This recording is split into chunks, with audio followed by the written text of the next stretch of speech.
Now see what you've done? I'm sorry, Johnny. I didn't mean to do it. Son, that wreck was all your fault. You'll never be an engineer until you learn to handle your trains more carefully than that. Who wants to be a railroad engineer? I'd rather be a racing driver with a car that can go places. Now, just a minute, my boy.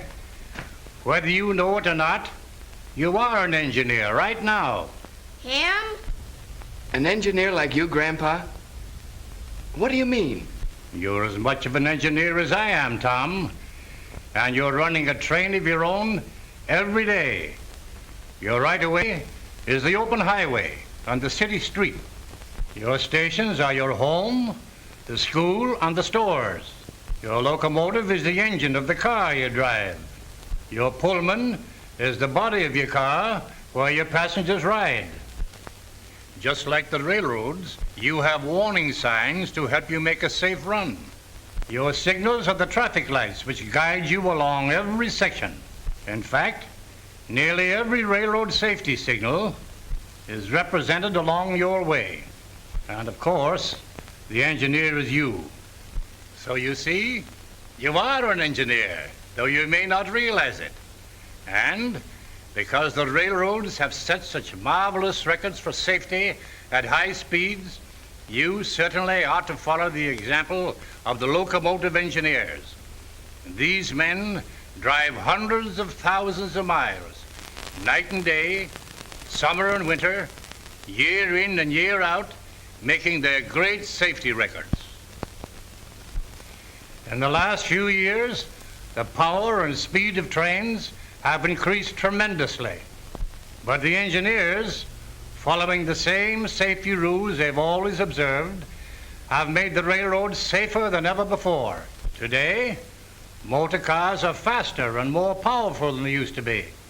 But the manufacturers have increased their safety even more than their speed. Brakes have been made wider and more positive. Safer bodies are of solid steel with turret tops. Knee action springs protect you in case of blowouts and keep you from turning over. So when sane, sensible driving rules are followed, these modern cars are a lot safer than the slower cars of yesterday. Now, railroad engineers know that while equipment today is safer and roads vastly improved, the biggest factor in safety is the driver, who uses his skill and intelligence in driving. The safe driver always obeys the traffic signals, even when he can't see anything coming. He knows that disregard of a slow signal or an attempt to beat the red light is always dangerous. So he always allows plenty of room to stop. Then, when he gets the signal to go, the safe driver doesn't spurt ahead at the first glow of the light. He waits until he is sure that the way is clear before he starts. Even though he is a little behind schedule, he doesn't try to make up time in congested districts. He knows that he is responsible for the most precious cargo in the world, human life. His passengers have placed their lives in his hands. He never forgets this responsibility, never takes chances, but keeps uppermost only one thought: safety. After a long or unusually hard trip, he takes his engine in for a service checkup. This not only keeps it in good shape and lengthens its life, but it helps to retain the safety that was built in when it was new. Sure, all those things are important, but what's that got to do with me?